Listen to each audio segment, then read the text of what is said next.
This morning, for Democrats, Vice President Harris's resounding defeat is still sinking in. While I concede this election, I do not concede the fight that fueled this campaign. The vice president's concession speech at her alma mater, Howard University, moving her running mate Tim Walz and some supporters to tears. Hear me when I say, the light of America's promise will always burn bright. As long as we never give up and as long as we keep fighting.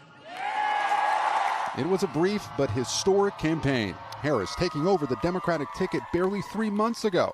President Biden releasing a written statement calling her a tremendous partner, both saying they'd help with the transition. A fundamental principle of American democracy is that when we lose an election, we accept the results. But within the Democratic Party, a difficult post-mortem is already underway. Democrats have to do some real soul searching.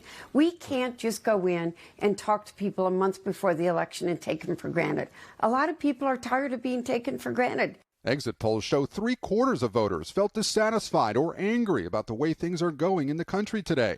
Independent Senator Joe Manchin saying Trump and Republicans appealed to centrist voters. That's the middle. The power of the middle is unbelievable. I just hope when they get to Washington, they remember how they got there. Some Democrats urging the party to move to the center, like New York Congressman Richie Torres, who posted Donald Trump has no greater friend than the far left, which has managed to alienate historic numbers of Latinos, blacks, Asians, and Jews from the Democratic Party with absurdities like defund the police or from the river to the sea or Latinx. President-elect Trump dominated the vote with working-class Americans and those without a college education, while Vermont Senator and former presidential candidate Bernie Sanders blasted Democratic leadership, writing it should come as no great surprise that a Democratic Party which has abandoned working-class people would find that the working class has abandoned them.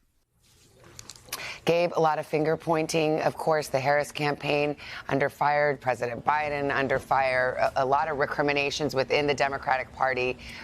What sense are Democrats making of it?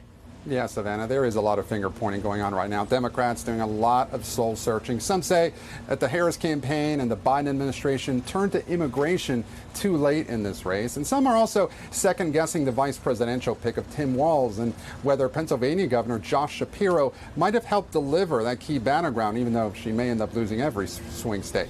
Still, many in the party are asking a deeper question of how Trump was able to win over so much of what was once their core base of support among minority communities. And Democrats will also have to address who the next key leader will be going forward, who will define their party in the next 4 years, Savannah. A lot of questions there, Gabe. Thank you very much. Hey, thanks for watching. Don't miss the Today Show every weekday at 11 a.m. Eastern, 8 Pacific on our streaming channel, Today All Day. To watch, head to today.com/allday or click the link right here.